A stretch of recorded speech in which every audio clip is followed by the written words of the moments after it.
भसीन साहब नमस्ते। आप पहले तो बहुत शुक्रिया समय फिर से देने के लिए। सर मैं रोज़ पूछता हूँ आपसे कि निफ्टी का क्या करना चाहिए, आप कितना आप ही बता रहे हैं कि हाँ इंडेक्स को थोड़ा छोड़ दो, स्टॉक्स में ज़रा ध्यान दो, लेकिन फिर भी एक बार फिर से पूछ लेता हूँ, कुछ एक्स्ट्रा ऑर्डिनरी आपने नोटिस किया हो, कुछ आप और बताना चाहते हो इंडाइसिस पे, तो पहले वही कंप्लीट कीजिए सर। गुड मॉर्निंग डिम्पी, सृष्टि, आपको और अभिषेक को। अरे बच्चे की जान लोगे क्या? 22,800 पे बिकवान बेचने को बोल दिया, 21,800 पे खरीदने को, और क्या चाहिए? आदमी की जान लोगे क्या डिम्पी जी? और जिसने नहीं फॉलो किया नहीं उसके अपने नहीं कर्म नहीं है। हम सर, तो कह जान नहीं रहे ले एक ही रहा चैनल है मैं। नहीं जहां पे नहीं भसीन सटीक साहब, न्यू दिया था। मैं जान नहीं ले ढाई रहा, आठ सौ पे मैं आपको ज्ञान कहा ले रहा था। हूँ। कहानी आपको 22,800 पे सबको कहा बेच दो, पैसा अपने पास रखो जेब में, money is not on the paper, घर ले आओ। और 21,800 पे का फियर प्ले आउट हो गई है, ले लो। कल भी आपने देखा, परसों भी, और 3 गवाह हैं मेरे पे डिप्टी जी अब तो। हाँ, नहीं नहीं सर, गवाह तो हैं, बस मेरे को थोड़ा आगे का रास्ता और दिखा दोगे तो और बेहतर हो जाएगा सर। आगे का रास्ता भी दिखा दीजिए फिर। अरे डिम्पी जी देखिए, आगे का रास्ता आसान है नहीं है, और ये इस कारण से क्योंकि इलेक्शन है, रूमर मॉन्गरिंग है, यूएस फेड, आज यूएस का CPI data, so there are so many imponderable, but हमने जो अंडर परफॉर्म करना था वो हो चुका है। हम अगर इसी रेंज में भी रहे कुछ दिनों के लिए तो बहुत अच्छा है, क्योंकि मौके आपको मिल रहे हैं। Vedanta new high, SAIL new high, NALCO new high, Idea आपको 6% चल गया, इंजीनियर 10% चल गया। अरे वही शेयर लो जो आपको कह रहे हैं, उसमें पैसे की कमाई है। सिर्फ इंडेक्स पे फोकस करना अनिवार्य नहीं है। एचडीएफसी बैंक, आज आप नई लिस्टिंग देख रहे हो जो 4 time 3 time price to book. HDFC और एचडीएफसी जो मॉर्गेज कंपनी है, less than 2 time price to book. आंखें बंद करके ले लीजिए और अगले 2 साल मत बोलिए, और आपका पैसा 50% अप होएगा। तो आपको अपने आप चूज करने हैं, आपका होराइजन क्या है, आपका गोल क्या है। और अगर आप इंट्राडे ट्रेडर है, वीकली ट्रेडर है, या लॉन्ग टर्म है, थोड़े से लॉन्ग टर्म है, तो मुझे लगता है कमोडिटीज बहुत अच्छा मौका है।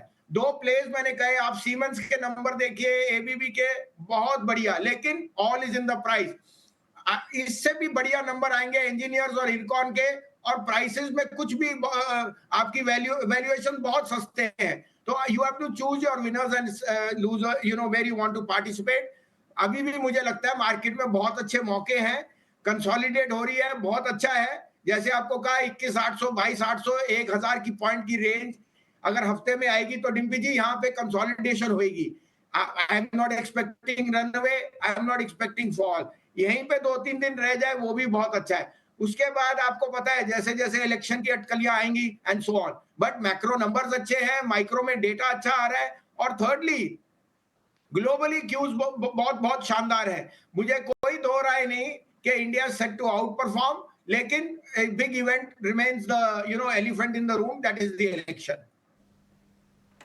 ठीक है, तो इलेक्शंस पे नज़र ज़रूर रहेगी। और भसीन जी बहुत बहुत शुक्रिया और कॉन्ग्रेचुलेशंस भी, क्योंकि कल हमने देखा कि जितने भी स्टॉक्स आपकी लिस्ट में थे उन्होंने ज़बरदस्त प्रदर्शन किया, और आप हमारे दर्शकों को समय दर समय गाइड भी करते आ रहे हैं। पर आज के लिए भसीन जी कौन से स्टॉक्स जो हैं फोकस में रहेंगे ये भी बताइए, कहाँ पे आपकी रिकमेंडेशंस? हाँ सृष्टि जी देखिए, नैल्को आपको कहा था वो प्रॉफिट से ऊपर हो गया, वेदांता भी प्रॉफिट से ऊपर, इंजीनियर 10% मूव किया, अभी शुरुआत है। इंजीनियर्स और इरकॉन मेरे इस साल के फेवरेट शेयर हैं। यहाँ से 50% अपसाइड मिनिमम, और अगर आप 1 साल बैठे तो 100% अपसाइड, माने 400-500 रुपए का भाव दोनों का आना चाहिए। आज का टॉपिक अगेन इरकॉन है, 238.40 में लीजिए, 25 का स्टॉप लॉस, 275 का टारगेट। दूसरा मुझे एक्सिस बैंक बहुत पसंद है, आई थिंक नंबर उसके बहुत शानदार थे, और अगर कोई शेयर 1200 जाएगा तो वो एक्सिस बैंक है। साथ में बैंक निफ्टी की आज एक्सपायरी है, मुझे लगता है आज 200 एचडीएफसी और एक्सिस बैंक पे आना चाहिए। 1102 का स्टॉप लॉस, 1175 का टारगेट। और लास्टली कल भी आपको कहा था Grasim, Vodafone on all cylinders, UltraTech on all cylinders, and how can Grasim VSF business is doing extremely well. Some of parts Grasim मेरे हिसाब से लार्ज कैप में स्टॉक ऑफ द ईयर होएगा। 2700 का टारगेट है, 2700 पास भी हो जाए कोई बड़ी बात नहीं, लेकिन अभी 2300 का स्टॉप लॉस रखिए, 2700 का टारगेट। दूसरा आपको बता दूं सृष्टि जी, आपको 11:30, आपको 12, आपको 12:15 भी कहा था, वोडाफोन मत मिस करिए, 13:15 कल हो गया। जो और हफ्ते में इसमें जो नए एंट्रेंट्स है जब वो निकल जाएंगे, इसका भाव अगले 1 साल में 25 रुपए का आपको खुल के कह रहा हूं। ठीक है बसीन साहब, मैं ना दो शेयर आपसे पता करना चाहता हूँ, आपकी वॉच लिस्ट में भी है और आपने इन दोनों के बारे में काफ़ी अच्छे से बोला भी हुआ है। मैं थोड़ा इन्वेस्टर के पॉइंट ऑफ व्यू से पूछ रहा हूँ। एक तो रतन इंडिया पावर करके है, वो बढ़िया चल रहा है, 9.5 पे आपने दिया था, 11.5 का मोटा मोटी रेट है। एक वोडाफोन आइडिया पे भी आप काफ़ी बुलिश है सर। इन दोनों पे मेरे को बता दीजिए, कोई दिक्कत तो नहीं, कोई वापस कोई प्रॉब्लम तो नहीं, रखे ना, होल्ड कर ले दोनों शेयर्स को आराम से। बिल्कुल, देखिए डिम्पी जी, ये शेयर किसी को अच्छे नहीं लगते क्योंकि ये आप बोलोगे 12 रुपए वाले शेयर हैं। अगर आपको सीमेंस बहु 7,000 तो आप बोलोगे वसीम साहब 11-12 वाला शेयर कह दो। 12 वाला शेयर में रिस्क रिवॉर्ड भी तो होता है ना, वो ऊपर नीचे बहुत जाता है। लेकिन अंडरलाइन फंडामेंटल देखिए, 2700 मेगावाट है रतन पावर, एनसीएलटी से बाहर आ जाएगा और मुझे लगता है इसका भाव कम से कम 18 रुपए से नीचे तो बेचने का सोचना ही नहीं। वोडाफोन आइडिया, आपने 20,000 करोड़ की कैपिटल रेस करना था, 85,000 करोड़ आ गया। एक तो सबको अलॉटमेंट नहीं मिली, दूसरा मार्की नेम्स ने इन्वेस्ट किया, तीसरा 4G 5G में एक्सपेंशन हो गई और कैश आ गया। फिफ्थली 4,000 करोड़ की डेट है जो बढ़ सकती है बैंक्स की तरफ, क्योंकि उनके पास कुछ कंप्लायंस की वजह से गवर्नमेंट की तरफ से आपको पेमेंट करनी है। लेकिन सरकार ने जब स्ट्रेंथ दिखा दी, 10 रुपए पे जो उनकी डेट है वो हो गया, और आपके पास अब 2 प्राइस हाइक्स आने को हैं। 140 का आरपू अगेंस्ट 200 ऑन भारती, कैसे आप रोक सकते हो? अगर आप में रिस्क की गम्पशन है, मैं खुल के बोलता हूं, तो भारती को आज कन्वर्ट कर लो वोडाफोन। वोडाफोन 25 रुपए हो जाएगा, भारती 2,000 रुपए नहीं जाएगा, ये भी बता दूं मैं आपको। दूसरी बात, रतन पावर 18 का टारगेट और वोडाफोन 25 का। लेकिन डिम्पी जी, ये आपको पता है क्योंकि ये थोड़े से हाई रिस्क भी है। आप अपनी डिलीजेंस कीजिए, अपने आप को अपने ब्रोकर से डिस्कस कीजिए, रिलेशनशिप मैनर से।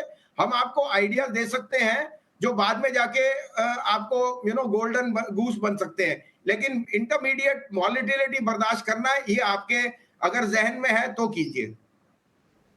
ठीक है, तो दोनों ही काउंटर्स पे आपको राय दे दी गई है। भसीन जी का भरोसा कायम है, पर इस बीच एक बार सिप्ला पे भी नज़र डालिए, क्योंकि 2.5% की इक्विटीज़ जो हैं यहाँ पे हाथ बदलाव हुआ है, जहाँ पे प्री मार्केट में 2.5% इक्विटी जो है चेंज इन हैंड्स की है। और हम जानते थे कि ये बड़ी ब्लॉक डील होगी, 2500 करोड़ से ज़्यादा की ये ब्लॉक डील है, जहाँ पे हामिद फैमिली के कुछ मेंबर्स और साथ ही ओकासा फार्मा जो है अपनी स्टेक सेल कर रहे थे। फ्लोर प्राइस था, प्राइस रेंज था करीब 1290 से लेकर 1350 के बीच में। तो देखते हैं कि स्टॉक प्राइस किस तरीके से रिएक्ट करता है, और आज का FIDIS का डेटा भी इससे थोड़ा इम्पैक्ट हो सकता है। तो ये सिप्ला पे आज रहेगी नज़र। पर अभिषेक, चलिए अब वक्त हो चला है भसीन जी से रिजल्ट एनालिसिस का।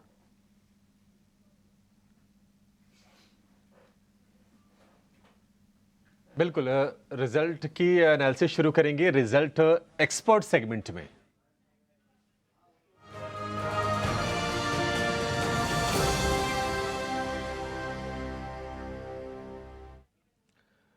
वसीम साहब, शुरुआत करेंगे भारतीय एयरटेल के नतीजे से। नतीजे आए हैं इन लाइन, और एबिडा हालांकि 2-2.5% कमज़ोर है, मार्जिन में भी थोड़ा सा प्रेशर है, लेकिन एक अच्छी चीज़ है वो है आरपू में करीब करीब आधे % के आसपास की बढ़ोतरी, हल्की सी वहां पर भी, बहुत कोई खास नहीं है, लेकिन वो भी।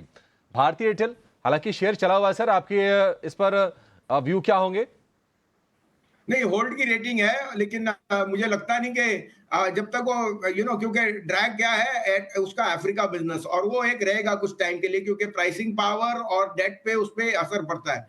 Stock has been an outperformer, तभी मैं कह रहा हूं कि यहाँ आपको रैली मिले, थोड़ा सा बुक कीजिए, और थोड़ा सा रिस्क लेना ही है तो वोडाफोन में डालिए, क्योंकि वहां पे तीनों चीजें आपके साथ है, cash infusion, capex expansion and ARPU rise. तो भारतीय मेरे हिसाब से होल्ड है, एंड जस्ट स्टे, अगर आपके पास है तो स्टे द कोर्स। ठीक है, अगर है तो आप इसमें बने रहिए भारतीय एयरटेल में। स्विच करना अगर चाहते हैं तो एक विकल्प हो सकता है वोडाफोन आइडिया का। ओबरॉय रियल्टी की बात करेंगे भसीन साहब, नंबर्स इसके अच्छे हैं, प्रॉफिट 64% बढ़ा है, और मार्जिन में बहुत सॉलिड इंप्रूवमेंट है, 38% से बढ़कर 60% का। ओबरॉय रियल्टी के नंबर तो ठीक ठाक लग रहे हैं। ओबरॉय रियल्टी, इसमें क्या करना है, क्या जिसके पास नहीं है क्या वो खरीदे? बिल्कुल, ये बहुत ही बढ़िया नंबर है। ये आप शायद आपको पता होना चाहिए, ये डेट फ्री कंपनी है। इन्होंने कभी कैपिटल रेज़ नहीं किया और इंटरनल रिसोर्सेज़ से ही चलती है। अब स्टॉक सस्ता नहीं है क्योंकि रियल्टी के शेयर्स काफ़ी महँगे भी हो गए हैं और सारा गुड न्यूज़ भी प्राइस्ड इन है। लेकिन इसके मार्जिन्स आर्ग्यूबली सबसे बेस्ट आते हैं इंडस्ट्री में। तो मैं कहूँगा होल्ड कीजिए, कोई डिक्लाइन मिले तो लीजिए क्योंकि आज स्टॉक में सारा कुछ प्राइस में है। मैंने आपको एक और विकल्प भी दिया था, इंडिया बुल रियल एस्टेट मुझे बहुत पसंद है। 2008 की इन्वेंट्री है, उसमें जब आपकी सेलेबिलिटी और मर्जर की तारीख 22 अगर हो गई तो जो कैपिटल इन्फ्यूजन आएगा वो इसको बहुत ऊंचा खींच सकता है क्योंकि मार्जिन इसमें बहुत स्ट्रांग आएंगे। तो मैं इस शेयर पे काफी बुलिश हूँ। एज ए डिस्क्लोजर ये हमारे पोर्टफोलियो में भी है और इस पे हमारी बाय रेटिंग है। ठीक है, बाय रेटिंग है इंडिया बुल्स रियल को लेकर। अच्छा, डालमिया भारत शुगर नतीजे इसके आए हैं कमजोर, चाहे वो मुनाफे की बात हो, चाहे आय की बात हो या फिर मार्जिन की, हर पैरामीटर पर नतीजे कमजोर दिख रहे हैं। डालमिया भारत शुगर को लेकर भसीन साहब आपके क्या राय है, और क्या इसमें से स्विच करके किसी बड़ी स्ट्रॉन्ग शुगर कंपनी में निवेश कर ले? हाँ, मेरे को लगता है इसमें से आप स्विच कर सकते हैं। देखिए, शुगर की इंडस्ट्री के ये क्वार्टर वीकली रिजल्ट आते हैं। जनरली ये ट्रेंड है, ये वीक क्वार्टर होता है। मुझे यहाँ पे डीसीएम श्रीराम, ईआईडी पैरी, बलरामपुर चीनी बहुत पसंद है। अगर आपने पोर्टफोलियो बनाना है तो उन 3 शेयरों का बनाइए। डालमिया भारत अगर आप हैं तो बने रहिए, it has been an outperformer. मगर मेरे को लगता है वो 3 स्टॉक्स की जो अर्निंग्स और विजिबिलिटी और परफॉर्मेंस है विल बी मच बेटर। ठीक है, बेहतर विकल्प आपके पास है, आप उसमें अपना स्विचिंग कर सकते हैं। मन इंफ्रा, इसके नतीजे भी कमज़ोर हैं और प्रॉफिट में 29% का गिरावट है, मार्जिन में भी हमने कमी देखी है 1.5% के आसपास की, और आय घटी है 56%।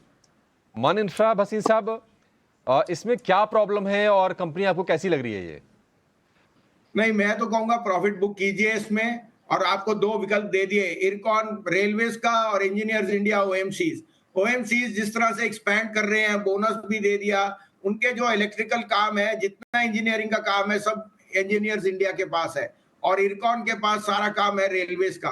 तो ये दोनों शेयर आपके पास जब आपके सामने सोना पड़ा है तो आपको क्यों दूसरी चीज में जाना। साथ में PSUs have been the flavour, और मुझे लगता है आगे जाते हुए भी पीएसयूज में और इम्पटस आएगा। तो मैं रिकमेंड करूंगा इरकॉन और इंजीनियर्स इंडिया में शिफ्ट कीजिए।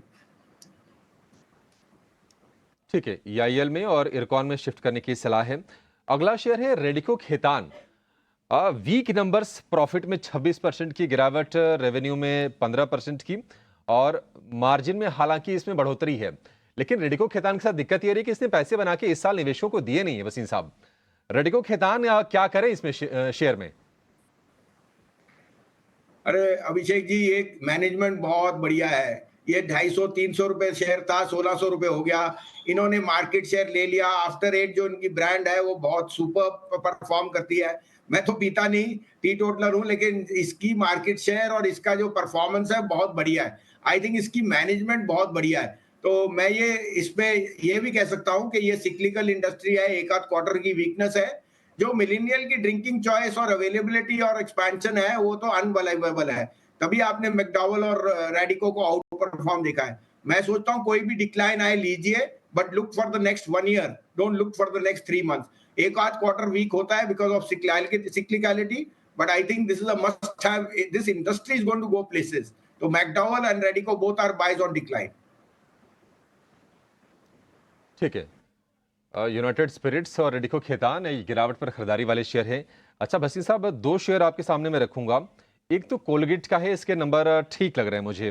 प्रॉफिट 20% बढ़ा है, आय 10% बढ़ी है, मार्जिन भी इंप्रूव किया है। और दूसरा जो शेयर है वो है स्पेशलिटी रेस्टोरेंट का। इसमें आप क्या सलाह देंगे, क्योंकि स्पेशलिटी रेस्टोरेंट के नंबर कमज़ोर हैं प्रॉफिट के फ्रंट पर, अगर हम बात करें तो मार्जिन के फ्रंट पर। क्या करना चाहिए दोनों शेयरों में, कोलगेट में और स्पेशलिटी में? हाँ, तो देखिए, कोलगेट, हिंदुस्तान लीवर, मैरिको और नेस्ले, ये चारों हमारे पोर्टफोलियो, और गोदरेज कंज्यूमर, ये हमारी कवरेज में है, लेकिन काफी नीचे भाव से। On all declines Colgate is a must have. अगर आप इंडिया की ग्रोथ पे हो तो Colgate is a must have, given that उसकी डेमोग्राफिक प्रीमियम से ही उसकी जो और ये आज का नहीं, ये तो मेरे ख्याल से 40 साल से यही करते जा रहा है, हमेशा growth rate above the market. तो any decline is a buying opportunity, stay in Colgate. Speciality restaurant again मैं कह रहा हूँ ना, सिक्लिकलिटी ज्यादा हो रही है, सो आई थिंक उससे आप थोड़ा सा प्रॉफिट बुक कर सकते हैं, निकल सकते हैं। आपको कुछ अच्छे इंजीनियरिंग प्लेस दिए हैं, मुझे एक्सिस बैंक बहुत पसंद है, मुझे एचडीएफसी बैंक बहुत पसंद है, तो क्वालिटी नेम में जाइए। Quality names will give you much more support and give you ability to handle volatility in a volatile market. तमाम स्टॉक्स पर व्यू नतीजों के बाद बिल्कुल एकदम फटाफट अंदाज में और बिल्कुल सटीक राय आपके लिए। वसीम साहब, बहुत शुक्रिया आपका समय देने के लिए और अपने शेयर बताने के अलावा इन तमाम शेयरों पर भी हमसे चर्चा करने के लिए। बहुत शुक्रिया sir, thank you so much.